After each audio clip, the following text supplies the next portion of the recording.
Ladies and gentlemen, welcome to the From the Booth podcast. This is the first episode of what I hope is many episodes in this podcast. Basically, to give you a quick overview, this is going to be a NFL football centric podcast. I'm going to sprinkle in some pop culture references, some references to nerd culture, everything like that. But this is a NFL focused podcast. I'm going to be discussing the latest news. I'm going to be analyzing things. I'm going to be giving predictions. I'm hoping, if everything all goes well, to have weekly uploads of everything. My goal right now is to do 2 podcast episodes a week and to have them on Monday and Thursday, and as well as 2 other videos on this channel as well if you're watching on YouTube. So you should expect probably 4 uploads a week. That's my current goal. And then for the podcast, 2 uploads a week, which will be available on every podcast platform, including YouTube. So before we get any farther, please make sure to subscribe so you don't miss any of my uploads. If you're on Apple Music or Spotify or Anchor or any of those other podcast platforms, make sure to give me a follow there so you don't miss any of my upcoming episodes. I promise you, I'll be having a lot of episodes coming for you. There'll be a lot of good content coming that you don't want to miss. So make sure to subscribe, make sure to follow. And if you like this video, give it a like, throw a comment. Those are all things I really appreciate. It helps me out just because, I'm starting off. All that engagement is good. I love it. Appreciate it. But yeah, so if you enjoyed, make sure to subscribe. Make sure to like, comment what you think, and let's get on right into it. All right, so right off the dome, we've got 2 pieces of news to talk about today. The first piece of news, which came out earlier this morning, was that Nathaniel Hackett was actually hired to be the offensive coordinator for the Jets. Now, I feel like we're hearing the same story we heard last year, and it's a bit of a broken record at this point with Nathaniel Hackett being hired somewhere because of his connection to Aaron Rodgers. I feel that's likely the case here with the Jets, who are possibly the highest potential suitors for Aaron Rodgers if he were to get traded away from Green Bay. Obviously, he had that working relationship with Nathaniel Hackett as his offensive coordinator in 2020 and 2021, both years in which Aaron Rodgers won MVP. So there is definitely a level of familiarity with them and a level of comfort that they have. Obviously, Aaron flourishes in his system based on his results. So I think in and of itself is a fine move. However, I think the Broncos basically made the same move last year when they hired Nathaniel Hackett, because if you remember, we had this whole Aaron Rodgers saga last year, and they tried to trade for Aaron Rodgers, and there were rumors that Aaron Rodgers going to Denver and da-da-da. What ended up happening was they traded for Russell Wilson, and much to my chagrin as a Seahawks fan, but they did trade for Russell Wilson. And whether it was Nathaniel Hackett or if it was Russell Wilson, that marriage just didn't work. And we'll see coming this year and coming into next year who really caused the rift, who really caused the lack of production. Was it Russell Wilson maybe losing some of his ability, or was it Nathaniel Hackett just being asked? I would tend to lean on the Nathaniel Hackett aspect of it. I just don't think he was able to control the team, to run the team as a head coach. Obviously, he had experience as offense coordinator with the Jaguars and with the Packers, but he just didn't seem like he could rally the troops. He couldn't get the guys to bind together. I mean, the Broncos every week seems like we're fighting on the sidelines. They were throwing shade at each other. Like, it just wasn't a pretty picture. So I think that we'll see definitely a big improvement from Russell Wilson next year. But more specifically, in terms of Nathaniel Hackett, I think that he is back to what he's better at, and it's being an offensive coordinator with the Jets. Obviously, the Jets, they just fired their offensive coordinator, Mike LaFleur. Who knows what's going on with quarterback with them? Zach Wilson? Is it Mike White? Is it Joe Flacco? So trading for Aaron Rodgers is something that makes sense, and it's something that they've actually acknowledged. It's reported that they would be willing to give Green Bay 2 or more first-round picks to go and get Aaron Rodgers. And, the Jets, they've been in a very aggressive team. So I think that they understand that they have a competing roster outside of quarterback. I mean, they have 2 guys who are in Rookie of the Year contention. They've got a great defense. They have, what I think is a really good head coach in Robert Saleh. It's just that quarterback. They just haven't been able to get it down pat. So I think trading for Aaron Rodgers would be a good move. And I think having Nathaniel Hackett as his play caller, as his guy, is a great move for Aaron Rodgers, because we've seen them together and we know that they can work magic together, right? So then the other bit of news that came out today was that Frank Reich was actually hired to be the Panthers head coach. Now, I actually like this move. I thought Frank was a great head coach. I think we saw maybe underachieved a little bit with the Colts, but I don't really consider them to be a great roster. And then we saw what happened when they brought in Jeff Saturday, and they were one of the worst teams in the league. So I think Jeff Saturday's incompetence actually helped show teams how good Frank Reich is and what a quality coach he is. Do I think this is a home run grand slam? Panthers are going to the Super Bowl? No, I don't think so. But sometimes that's not what you need. Sometimes you don't need the big sexy hire. You don't need the, offensive coordinator under Andy Reid, or you don't need a whatever. You just need a guy who's going to be mature, who's going to handle the team, who can lead, and who can get them to a place where they can compete for the playoffs. I think the Panthers have some great young pieces. Love J.C. Horn, love Brian Burns. But right now, obviously, they're a mess at quarterback. Their offensive, oh, that's another thing. Their offensive line is pretty good. I like Ike Ekwonu. But they're a mess at quarterback. And one thing that does worry me is that his downfall in Indianapolis was because of, I believe, because of his failures to rectify the quarterback position. I mean, if you look at what they had Andrew Luck his first year, I believe. Andrew Luck retired. That's not his fault. But then since then, they've had Philip Rivers, they've had Carson Wentz, and they've had Matt Ryan. You're not winning playoff games with those guys. No offense, but you're really not winning playoff games with any of those guys. And no matter how good the Colts defense was, or no matter how good, the skill guys were, like Jonathan Taylor or the offensive line with Quentin Nelson, their quarterbacks just held them back. So my big concern, if I'm a Panthers fan, is that Frank Reich couldn't figure out the quarterback situation in Indianapolis, and that's what the Panthers need, right? I mean, last year, you had Sam Darnold, you had Baker Mayfield, you had PJ Walker. Like, those guys, they're not inspiring much confidence. And then obviously you do have Matt Corral on the bench, which I think is fine. That's nothing like, it's not a really good quarterback. It's just, okay, he's young, maybe he could be something. However, the Panthers do have a high draft pick, so I do believe that they will take a quarterback with that pick. I'm almost certain they will take a quarterback with that pick, whether that be Bryce Young, Will Levis, C.J. Stroud. Frank Reich's main objective is going to be to get that down pat and make his quarterback good to lead this young group of Panthers players to the postseason, to the playoffs, to the Super Bowl, hopefully eventually, right? Can you do that? I don't know. But I think that in terms of guys who you want to talk about a low ceiling, a high floor, I think his floor is very high. I think at worst he's going to be a well-respected, quality coach who has control of the locker room, who's mature, who's been there. He's a veteran guy. Will he have the ceiling of maybe like a Kyle Shanahan, a Sean McVay? Probably not. But again, I think a higher floor, a lower ceiling is kind of the guy that Frank Reich is. I think that's quality, and I don't think that the Panthers will. I don't think this is going to blow up in their face, is what I'm basically saying. But yeah, we'll see how that goes. Basically, if I'm remembering correctly, this is the first hiring of the whole coaching cycle. So we'll see how Frank Reich does in Carolina. All right, so speaking more on like the coaching carousel and the who's getting hired where whole storm that's going on right now, we're at kind of a standstill, I would say, because it is the NFC Championship game, AFC and NFC Championship game.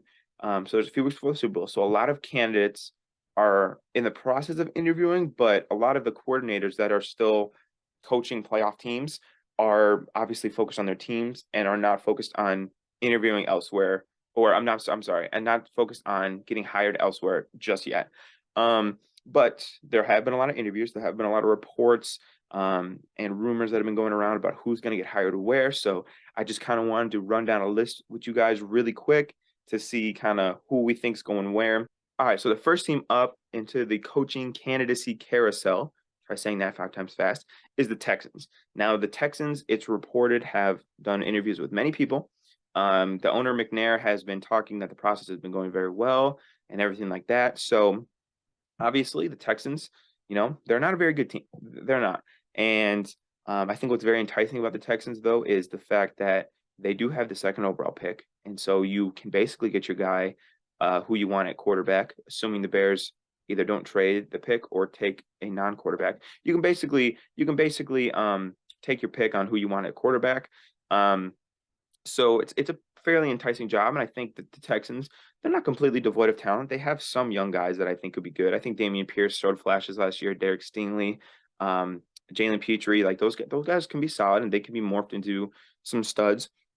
So I think the Texans, the 3 main candidates right now are going to be two from the Eagles, actually. Jonathan Gannon, the defensive coordinator for the Eagles, which that is my favorite pick for the Texans job. I think that would be great. I think Jonathan Gannon has done a great job with the Eagles. And I think if the Texans want to get back to being where they're at, you have to play good defense. Trevor Lawrence is going to be in your division. If you don't have a pass rush, if you don't have a good defense, he's going to run through that division for the next 10 years. I mean, we talk about a lot in the AFC West with Mahomes just running rampant through the AFC West. That will be Trevor Lawrence if you don't have the defense to combat him. So defense, obviously, I think is a good move. Similarly, they've also interviewed the Eagles offensive coordinator, Shane Steichen. I like that. I think that works if they take a quarterback at 2. I think that really works to mold like a Bryce Young, CJ Stroud, Will Levis type of guy, as he did with Jalen Hurts. So I think that'd be really cool. And then the last one, which I think is the most interesting, is DeMeco Ryans. DeMeco Ryans is the current defensive coordinator for the 49ers. Obviously, has done a fantastic job. The 49ers defense has been, in my opinion, the best defense all year. A lot of people were really skeptical when Robert Saleh left for New York. How would DeMeco Ryans fill in? DeMeco Ryans has done a fantastic job. Every report is 10 out of 10, amazing, awesome. Talk to my friends who are Niners fans. They love him. They're sad to see him go. DeMeco Ryans. But the interesting thing about this job is that if you guys don't know, DeMeco Ryans actually played many years in the NFL for the Texans. So it would kind of be like a homecoming, like surreal moment to have like a superstar come back and coach the team all those years later. I think that'd be really cool. Now, if I'm DeMeco Ryans, I don't know if I take the Texans job. And that's just because I think he has such a high pedigree as a defensive coordinator, and he's got such a good gig in San Francisco that I would probably only go to a team that I think I would succeed with, because it kind of happens a lot every year where there are some coaches that kind of have a great year and then they get an opportunity, right? DeMeco Ryans will not have opportunities. He's going to be great next year, regardless where he's at. So if he stays with the 49ers, he might have an even better opportunity next year. So if I were him, I would consider staying with the 49ers, coaching that great defense for another year, building your resume even further to try to get a better job. Or I might take a job like the Denver Broncos. That's just me personally. So now going on to the Broncos actually and smoothly transitioning into what I was about to say, it does appear by some accounts that he is the favorite for the Broncos job. Now, like I was saying with me, if I was DeMeco Ryans, I would go to the Broncos. Here's why. You have a lot of what you have in San Francisco, in Denver, and that great defense. You got, a great Denver defense. They have studs all over the field.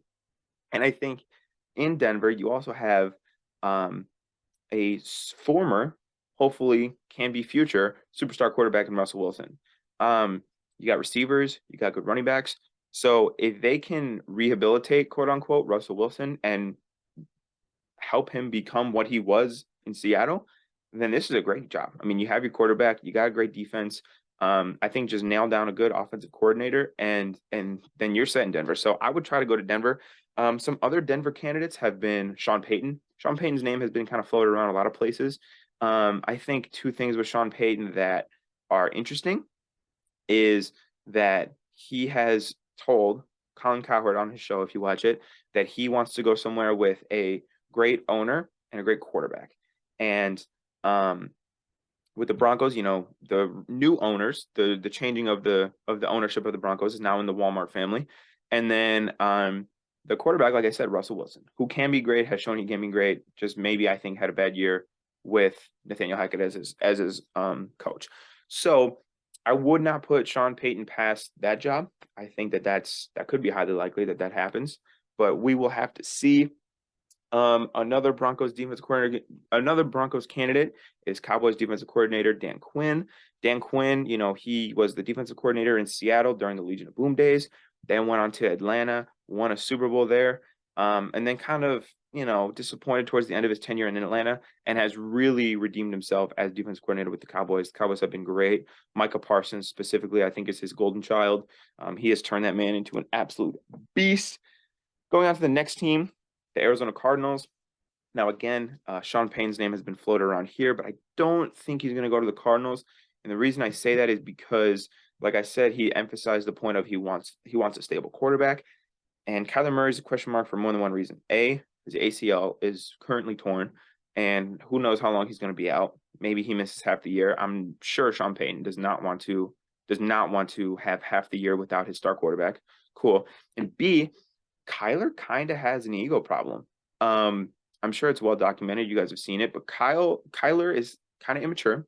He's kind of I don't want to say he's egotistical. Like, let's just be real. And I don't think Sean Payne is going to want to come out of retirement and have to babysit Kyler Murray. That's just me personally. I don't think that. Um, so those are some of the kind of coordinators and teams that are kind of in this coaching carousel right now. You do have some other coordinators out there that are looking for work that maybe there's open coordinator jobs elsewhere or whatever. One name that I think is worth mentioning is Steve Wilks, who I think did a great job with the Panthers last year after Matt Rule was canned. He took over, really established himself as a great leader of the team. Almost won them the division if they would have beat Tampa in the end of the year right there with basically a depleted roster. I mean, they traded Chris McCaffrey, they traded Robbie Anderson, and they fired their coach, and they got better because of Steve Wilks. And obviously, Steve Wilks was, given an opportunity so many years ago in Arizona, only 1 year. He was destined to fail. Like that I don't really put too much blame on him on that. That roster was terrible. Josh Rosen was terrible. So I would keep Steve Wilks in mind for some of these coaching hires. One other team I would like to mention is the Colts. It looks like the Colts, by all reports, are going to run it back with Jeff Saturday. Um, I I I don't know what to tell you. Um you know I don't know. Um the Colts, man, I don't know why Jeff Saturday was even hired in the first place. I don't know what he did to make Jim Irsay want him to keep his position. I just kind of throw my hands in the air. I don't know. So we'll see where that goes, I guess. And if you're a Colts fan, then good luck. All right, for this next segment, let's go ahead and break down and get into the awards finalists that were announced by the NFL. So we do kind of get the finalists for the awards. And to be honest, there's not too many shockers here. I kind of want to go through and give my predictions on who will win. And maybe if I disagree in a spot or two, I'll bring that up as well.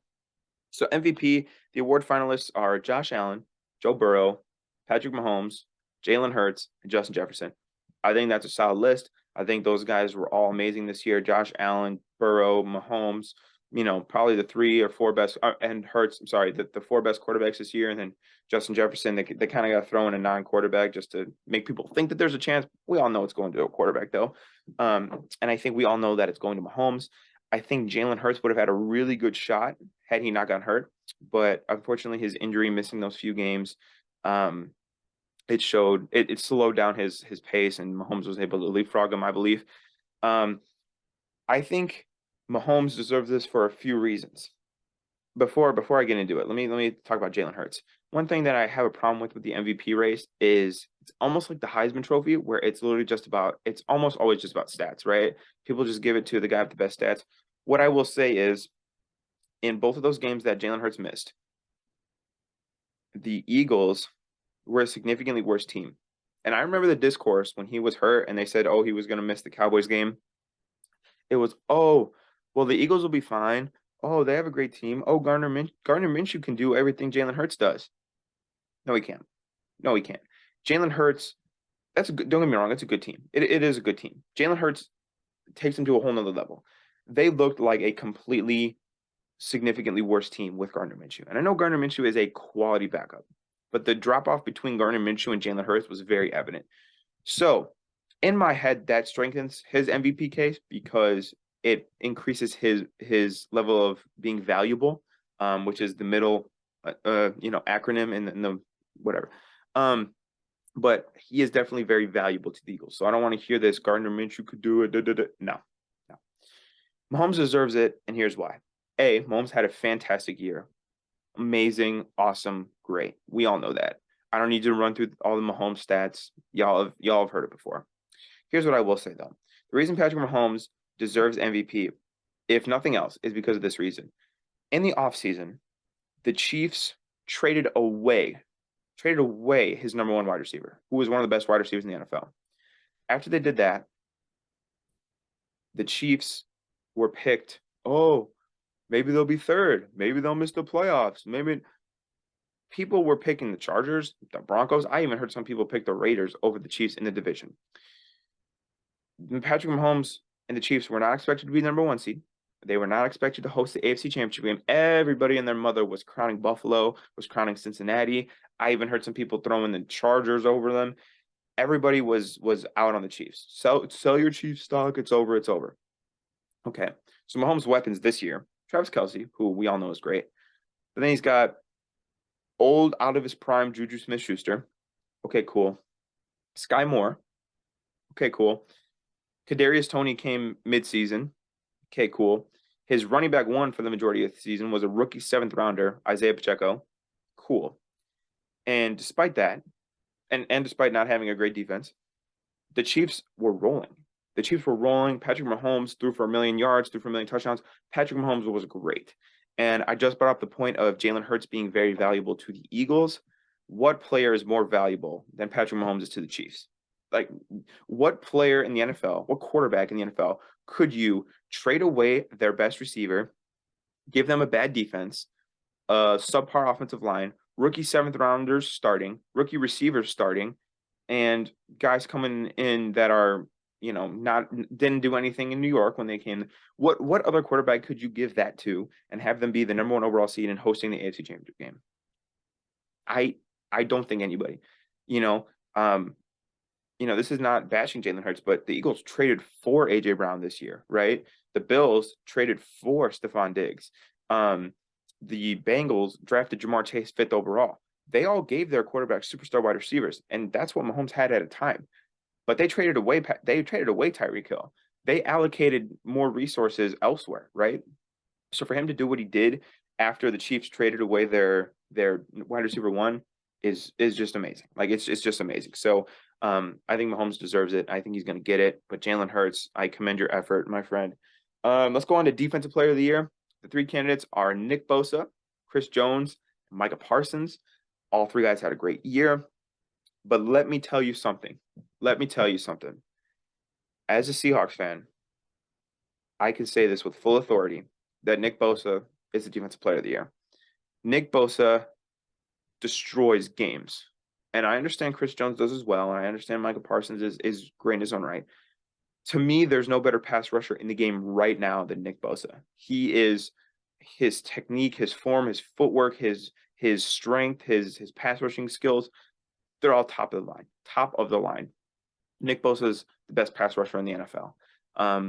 And he is one of the main reasons why the 49ers defense is a game away from the Super Bowl at the very least. They've been the best all year, and that's because of him. To see him do what he does on a daily basis, it's just phenomenal. I wish he wasn't in my division and he wasn't sacking my quarterback twice a year, but he's the Defensive Player of the Year. I think we can all agree with that. He's just on another level. So in my opinion, Nick Bosa should win it. I won't dismiss the case for Chris Jones, however. If you look at his stats, like his double team percentage is insane. And obviously the Chiefs are also a game away from the Super Bowl, so won't take anything away from Chris Jones. Nick Bosa to me is just my Defensive Player of the Year. Moving on to Offensive Player of the Year, which is kind of, I like to call it the mini MVP award because always goes to an offensive player, and it seems to be just the runner-up for MVP award every year. The Offensive Player of the Year candidates are Mahomes, Tyreek, Justin Jefferson, and Jalen Hurts. In my opinion, I think this should go to Justin Jefferson. Justin Jefferson has been the most productive wide receiver pretty much since he entered the league. He's just been a fantasy monster. You will know if you have him on your fantasy team. He's been a receptions machine. He's been amazing. He has made some of the best. The catch he had against the Bills, that one-handed, that's just insane. And that's the type of play that wins you awards, right? In college football, they call it like the Heisman moment. I'm calling that his Offensive Player of the Year moment. Like that was on 4th down against the Bills, just an insane catch. And I think that wins him the award when you look at his production levels, right? One argument that you can make against Justin Jefferson, however, is that it seemed at the end of the year, he was a lot less productive, like in the playoff games and in the last couple of games of the year. But I think if you want to nitpick and just say, oh, he didn't have as good of a game the last few, It's a little wishy-washy. I think you look at his body of work throughout the whole year and his production throughout the whole year. I think that's a great example that he deserves to be the offensive player of the year. Um, but again, you want to tell me it's Jalen Hurts. You want to tell me it's Tyreek Hill. I could see that, but honestly, I would give it to Justin Jefferson. And again, let's be real, Justin Jefferson's the final for MVP. He's not going to win it. Only quarterbacks win MVP. We know this, right? Um, so I would give Justin Jefferson the Offensive Player of the Year award. This reminds me a few years ago when Aaron Rodgers won MVP, and everybody was clamoring for Derrick Henry, but then Derrick Henry ended up winning Offensive Player of the Year. So it kind of settled itself out. All right, let's go to Offensive Rookie of the Year. Offensive Rookie of the Year. We've got Kenneth Walker, my guy. We've got Garrett Wilson, and we've got one more, Brock Purdy. I don't know why I was blanking on that. Brock Purdy. Okay, I'm gonna eliminate Brock Purdy right off the bat. Dude only started 6 games, right? It's a regular season award. So what he does in the playoffs, while it may be good, shouldn't count to the award. So I'm gonna eliminate Brock Purdy off the bat. But I will say the story of Brock Purdy is great. I'm not gonna gas up the 49ers anymore because I hate those guys. Okay. Brock Purdy's out. Kenneth Walker and Garrett Wilson. All right. As much as a Seahawks fan as I would love to give it to Kenneth Walker, because I do think that he was great, ran for over 1,000 yards, stepped in valiantly for the injured Rashad Penny, played great. I think he's going to be a stud going forward. I would give this award to Garrett Wilson. I think for him to put up the kind of numbers that he did with the shaky at best quarterback play over the Jets is fantastic. I think some of the plays he made were incredible. And I think that he is the face of the next crop of superstar wide receivers that are going to enter this league and dominate for years to come. So would give that to the Jets there, unfortunately, over the Seahawks. I think the Jets and the Seahawks definitely had the best drafts of this year, and they both had master classes. I mean, let's be real. John Schneider and Joe Douglas, they know the shit, right? Going on to Defensive Player of the Year, we also have a Jet and a Seahawk in Sauce Gardner and Tariq Woolen, and then we have the Lions, Aiden Hutchinson as well. I am going to be a little bit of a homer on this one and say it deserves to go to Tariq Woolen. Here's why. I think Sauce Gardner benefits a lot from the New York market that he plays in, and here's why. Right, the Jets, they get a lot more media coverage than the Seahawks do. Their games are probably more televised than the Seahawks do. Additionally, and this is something I found out on Twitter the other day, the All-Pro voters, 35 or 36 of the 50 All-Pro voters reside in New York. So there is kind of that inherent bias to putting Sauce Gardner as an All-Pro over Tariq Woolen. Tariq Woolen had more turnovers, had more passes defensed, I think was a bigger playmaker. And not that I want to play into that kind of excuse, but I do think that Sauce Gardner kind of got away with a little pass interference here and there. But Tariq Woolen was fantastic all year. Additionally, I think, not that this counts for anything really, but I think the fact that he was a 5th-round pick versus Aiden Hutchinson being the 2nd pick and Sauce Gardner being the 4th or 5th pick, I believe, should play into the fact that, there were no expectations for Tariq Woolen, and that Sauce Gardner, while he did have a great year, was kind of expected to be that. So I would give the defensive Rookie of the Year award to Tariq Woolen. Personally, some more awards. We have Comeback Player of the Year. Our nominees are Saquon Barkley, Christian McCaffrey, Geno Smith. Now, again, call me biased, call me a homer. I'm going to give this to Geno Smith, and here's why. When is the last time? Now, we often refer to comeback as coming back from an injury, right?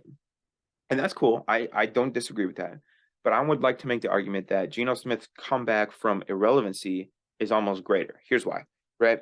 Tell me a story of a quarterback who, for 10 years, who started off his career a starter, got benched for 10 years, for a decade pretty much, came in and replaced a Pro Bowl superstar quarterback and was better. He was better than Russell Wilson. He set franchise records that Russell Wilson hadn't even set. He was fantastic. He was amazing. He was in hibernation for 9-10 years. We saw glimpses of him last year when Russ was hurt, but we really saw Geno Smith ascend and rise from the ashes. So for that reason, I'm going to give him Comeback Player of the Year. Did Saquon Barkley and Christian McCaffrey come back from bigger injuries and have great years? Yes, of course they did. But I think if you look at the rarity of what Geno Smith did and how he came back from from again his exile to the bench. That's the reason I'm going to give Geno Smith the award, and I think that he deserves it very much. So this award right here that I'm going to talk about now, Coach of the Year award, I have a bone to pick with this award. So first, before I get into that, let me give you the candidates. Brian Daboll of the Giants, awesome. We have Doug Peterson of the Jaguars. We have Kyle Shanahan of the 49ers. We have Nick Sirianni of the Eagles, and we have Sean McDermott of the Bills. Great coaches. They did a great job. I want to highlight a few guys in particular. Brian Daboll took over the Giants, completely reinvented them, completely transformed the career of Daniel Jones. If I'm Daniel Jones, man, I am thanking Brian Daboll up and down for the rest of my life. He made that man so many millions of dollars in 1 year coaching him. Great job. Doug Peterson took the Jaguars, who had the first overall pick, took them a game away from the AFC Championship game. Fantastic job Doug Peterson did. And Nick Sirianni took the Eagles, who last year were a playoff team, but he took them to the next level, took Jalen Hurts to the next level, took the defense to the next level. I mean, the Eagles are just basically a souped-up version of what they were last year. All three of those guys did a great job. Kyle Shanahan and Sean McDermott are the two I want to talk about here. And I have a little bone to pick. So I'm very upset that Pete Carroll was not a finalist for Coach of the Year. I think Pete Carroll and Dan Campbell should have replaced Sean McDermott and Kyle Shanahan. And here's the two reasons why. Is Kyle Shanahan a great coach? Absolutely. Is Kyle Shanahan worthy of being Coach of the Year? Absolutely. But in my opinion, the Coach of the Year award should go to the coach who helped elevate his team the most, who helped made them as good as possible, who without them, the team wouldn't have been nearly as good as it was. It wouldn't have its identity. It wouldn't have something about it, right? Kyle Shanahan has a great team, okay? And the defense is fantastic. He's got a great defensive coordinator. What I will say with Kyle Shanahan that I do think puts him above Sean McDermott is what he had done with the quarterback position. Trey Lance getting hurt, Jimmy Garoppolo stepping in, doing well, Jimmy Garoppolo getting hurt, Brock Purdy, Mr. Irrelevant, stepping in, doing good. So Kyle Shanahan, you can keep. I don't have as much of a problem. But Sean McDermott, I'm really confused about. Here's why. Going into the year, everybody expected the Bills to be good. The Bills got great players. They have great defense. They have a great quarterback. They have good wide receivers. What did Sean McDermott do that elevated the Bills? What coaching job did he do to make the Bills a better version of what they could have been? If you would have talked to Bills fans before the start of this year and said, yeah, you guys will lose in the divisional round by like 2 or 3 scores, Bills fans would not have liked that. Bills fans would not be happy with that. And I think if you look at Sean McDermott, there were a lot of games this year where he got outcoached. I mean, I would argue that Mike McDaniel outcoached him 3 times and lost 2 of them, right? I mean, Mike McDaniel, I don't know it's the playoffs. It shouldn't count to the awards. But Mike McDaniel outcoached him in a playoff game, lost by 3 points when he had Skylar Thompson at quarterback. Like, that's your coach of the year? We all know Sean McDermott's not going to win. But that's your coach of the year? Now let's take it back to Seattle with Pete Carroll. If you would have told Seahawks fans at the beginning of the year that the Seahawks would go 9-8 and would have a lead at halftime of a playoff game, they would be appalled. Every media member, myself included, not that I'm a media member, but every person who talks football thought the Seahawks were going to be one of, if not the worst teams in the league. I mean, I had 3-14 thrown out there. I heard some 1-16. I heard 2-15. The Seahawks were supposed to be really bad. And that's okay. They just traded Russell Wilson. They're going to have a high draft pick from themselves. They're going to have the Broncos pick. It was all good. To tell Seahawks that they would go 9-8, make it to the playoffs, have a lead at a playoff game, what the hell? And not to mention have the 5th overall pick. Thank you, Denver. But the job that Pete Carroll has done with Seattle this year is significantly more impressive than what Sean McDermott did with the Bills. The Seahawks were expected to do nothing. The Bills were expected to be great. Really weren't even. I would argue that Sean McDermott underperformed. The Seahawks greatly overperformed. The Seahawks had 2 Rookie of the Year finalists, neither of which were taken in the first round. They had 2 rookie starting tackles. They had rookie players on defense making plays. Like, this is a recipe for. If I tell you that they had as many snaps from the rookies as they did, if I had to tell you they traded Russell Wilson, they did all this, did all that, you probably think it's one of the worst teams. And it should have been. The Seahawks, nobody expected the Seahawks to be this good. this just goes to show how great of a job Pete Carroll did, how much better he made the Seahawks, and the Seahawks identity. The Seahawks have always adopted Pete Carroll's identity throughout his whole tenure. The Seahawks have always been fun. They've always been energetic. They've always made big plays. That's Pete Carroll's brand. That's Pete Carroll's style. Pete Carroll's area of specialty has always been defensive backs, going back to his years at USC with Troy Polamalu, Taylor Mays, all those guys. What does he do this year? He has and another thing I forgot to mention about Pete Carroll. In the first week of the year, the Seahawks' highest paid player, Jamal Adams, was out for the rest of the year. He got hurt and he's out for the rest of the year. So you have all of these things working against you. So you'll look at the DBs. The DBs were fantastic this year. Quandre Diggs was great. Ryan Neal stepped in and played really well. Obviously, we've already talked about Tariq Woolen, how good he was. I think Mike Jackson and Kobe Bryant played meaningful minutes and were fine and were great at times. So I'm very upset that Pete Carroll didn't make Coach of the Year award finalist. And I think that Sean McDermott being on the list is very puzzling to me. Again, Kyle Shanahan, I can understand. I can live with Kyle Shanahan. But Pete Carroll or Sean McDermott over Pete Carroll to me just makes zero sense. I also want to say I think an honorable mention for this list could be Dan Campbell. I do think it sucks that the Lions didn't make the playoffs. That probably was the deciding factor on whether to put him in or not. The Lions didn't make the playoffs, but the Lions at one point were 1-6. Everybody was saying Dan Campbell's getting fired. Who is this guy? Whatever. And throughout the second half of the year, you saw a different Lions team. You saw the Lions finally transform into that identity. I was talking just about identity with Pete Carroll. You saw them transform into their identity with Dan Campbell. They were hard-nosed. They were tough. They were gritty. They were not just going to lie down and let you punch them in the throat. They were the ones that were doing the punching. I think, their defense got better. Their defense started making plays. Their offense got a lot better. So I think Dan Campbell is an honorable mention, definitely. And he is a guy who could be in the running next year if the Lions make the jump that people think they're going to make. But until that happens, I don't disagree with Dan Campbell being a non-finalist. But I would also see if you put him in there. So, Dan, I just want to throw Dan Campbell out there and just tell everybody what I was thinking about him. All right, everybody, that is going to do it for the first episode of the podcast. I'm still trying to iron out all the technical stuff, get that up. But I did want to get an episode out for you guys today. Get my first episode out of the way, kind of shake the nerves off. Before we kind of go ahead and get out of here, though, I do want to give my predictions on record for the AFC and the NFC Championship games. I am recording this on Thursday. Hopefully, it will be out later in the day Thursday. So my predictions is I think the Bengals and Chiefs will be a close game, but I think Mahomes is just too good to lose to Joe Burrow 4 times in a row. I think the Chiefs beat the Bengals.